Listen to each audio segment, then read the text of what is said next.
قرآن پاک کہتا ہے اللہ کے سوا کوئی دوست کوئی مددگار، سارے بولے نہیں ہے کوئی دوست اور نہ مددگار اللہ کے سوا۔ اس آیت میں جو میں نے آپ کو بتائی ہے، اس آیت میں تو یہ ہے کہ اللہ کے سوا نہ کوئی دوست ہے نہ مددگار، تو صرف لکھنا چاہیے صرف یا اللہ مدد، کیونکہ اللہ رب ذوالجلال کا کوئی بھی فعل، یعنی جو اللہ کے لیے جو کام لائق ہے وہ مخلوق میں نہیں ہو سکتا، بالکل نہیں ہو سکتا۔ یہ تو عقیدہ ہے۔ قرآن پاک کہتا ہے اللہ کے سوا کوئی دوست کوئی مددگار، سارے بولے نہیں ہے۔ وَمَا لَكُم مِّن دُونِ اللَّهِ مِن وَلِيٍّ وَلَا نَصِيرٍ، نہیں ہے کوئی دوست اور نہ مددگار اللہ کے سوا۔ صحیح ہے جی، قرآن کی آیت ہے۔ چلیں دوسری آیت میں پڑھتا ہوں۔ اللہ رب ذوالجلال نے سورہ تحریم میں ارشاد فرمایا کہ فَإِنَّ اللَّهَ هُوَ مَوْلَاهُ وَجِبْرِيلُ وَصَالِحُ الْمُؤْمِنِينَ۔ ولی کا مطلب ہے دوست، نصیر کا مطلب ہے مددگار۔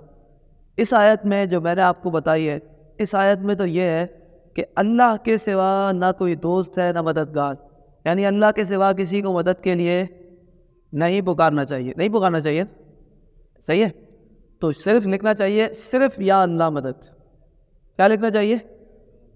صرف، سارے بولے ہاں، صرف یا اللہ مدد۔ مگر قرآن پاک کی دوسری آیت تو کہہ رہی ہے فَإِنَّ اللَّهَ هُوَ مَوْلَاهُ، بس بے شک اللہ رب ذوالجلال ان کا مددگار ہے۔ وَجِبْرِيلُ، اور جبریل بھی مددگار ہے۔ وَصَالِحُ الْمُؤْمِنِينَ، اور جو نیک مومنین ہیں وہ بھی مددگار ہیں۔ یہ کیا ہو گیا؟ یہ تو بات نہیں بنی۔ آپ کہیں گے ابھی جب درس قرآن ختم ہوگا، ہو سکتا ہے آپ میں سے کوئی صاحب کھڑے ہو کے آ جائے میرے پاس، حضرت یہ کیا بات کر دی آپ؟ جب اللہ رب ذوالجلال مددگار ہے، اللہ کے سوا کوئی مدد کرنے والا ہے نہیں ہے، تو پھر دوسری آیت میں تو یہ ہے کہ جبریل بھی مدد کر سکتے ہیں اور دیگر مومنین بھی مدد کر سکتے ہیں، صالح مومنین بھی مدد کر سکتے ہیں۔ اب کیا کرے تو کیا کرے؟ اچھا، حضرت فرما رہے ہیں ایک منسوخ ایک ناسخ، مگر ایسا نہیں۔ قرآن مجید کی یہ آیت جو ہے نا، یہ دونوں آیتیں صحیح ہیں۔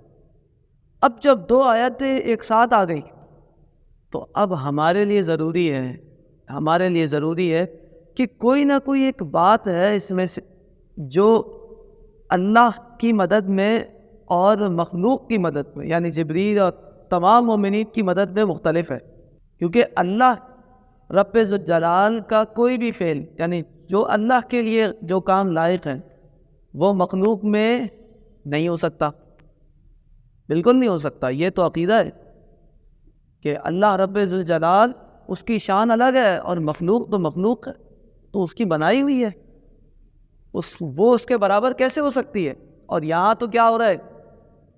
بظاہر برابری آ رہی ہے، اللہ بھی مدد کر رہا ہے اور مومنین بھی مدد کر رہا ہے اور جبریل بھی مدد کر رہا ہے۔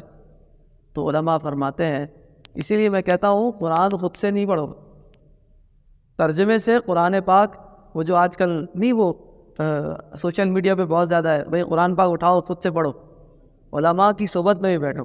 اور آپ لوگ تو بڑے خوش نصیب ہیں، اللہ پاک آپ کو سلامت رکھے کہ آپ لوگ یہاں آتے ہیں تو آپ کو سمجھ آئے گا کہ قرآن مجید کو سمجھنا کتنا مشکل ہے۔ یہ ہمارے امتیاز صاحب بیٹھے ہیں، ماشاء اللہ حافظ صاحب ہیں، اور دیگر یہ لوگ پابندی سے آتے ہیں، اس میں قرآن لرننگ کورس میں بھی آتے ہیں، تو اب سمجھ آئے گا۔ اب دیکھیں، بظاہر تو ایسا لگ رہا ہے کہ دونوں برابر، مگر مخلوق اور خالق کا بھی برابر ہو سکتے نہیں ہو سکتے۔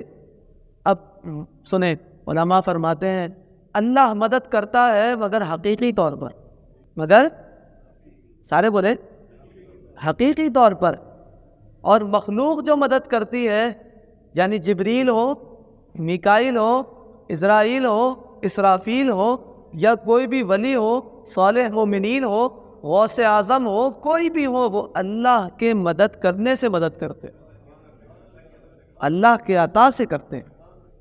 اب وہ حقیقی ہے، اللہ تعالیٰ کی مدد، اللہ رب ذوالجلال کا مدد کرنا حقیقی طور پر ہے، اور مخلوق کا مدد کرنا عطائی ہے، اللہ کی عطا کرنے سے ہے۔ اللہ نے چاہا تو ان لوگوں نے مدد کی، اگر رب نہ چاہے تو کوئی بھی مدد نہیں کر سکتا۔ یہ ہے توحید، یہ ہے توحید۔ لوگ کہتے ہیں ایویں ہی باتیں کرتے ہیں، سنی توحید بیان نہیں کرتے۔ ہاں بالکل بالکل، یہ اللہ رب ذوالجلال کی، اللہ رب ذوالجلال جس کو طاقت دے دے وہ مدد کر سکتا ہے۔ آپ یہ غوث و خواجہ کی بات کرتے ہیں، میں کہتا ہوں ان کے در کی جو مٹی ہے وہ بھی اٹھا لو نا، اللہ تعالیٰ تو اس میں بھی طاقت پیدا کر سکتا ہے کہ وہ مدد کر۔ یہ تو ان کی تو شان ہی برا ہے۔ اور پھر بات یہ کہ جبریل تو مدد کر رہے، صالح مومنین کی مدد بھی مان لیتے، پھر بھی کہتے نبی مدد نہیں کر سکتے۔ نعوذ باللہ، ایسے کیسے ہو سکتا ہے کہ امتی تو مدد کرے اور نبی مدد نہ کرے؟ امتی تو مدد کرے نبی نہ کرے، ایسا نہیں ہو سکتا۔ جب امتی کی یہ شان ہے کہ اللہ کی عطا سے مدد کر سکتا ہے، تو اسی طرح نبی کی بھی یہ شان ہے کہ اللہ کی دی ہوئی طاقت سے مدد کر سکتے۔ نبی علیہ الصلوۃ والسلام کو تو اللہ نے اولو العزم رسولوں سے بھی افضل بنایا ہے۔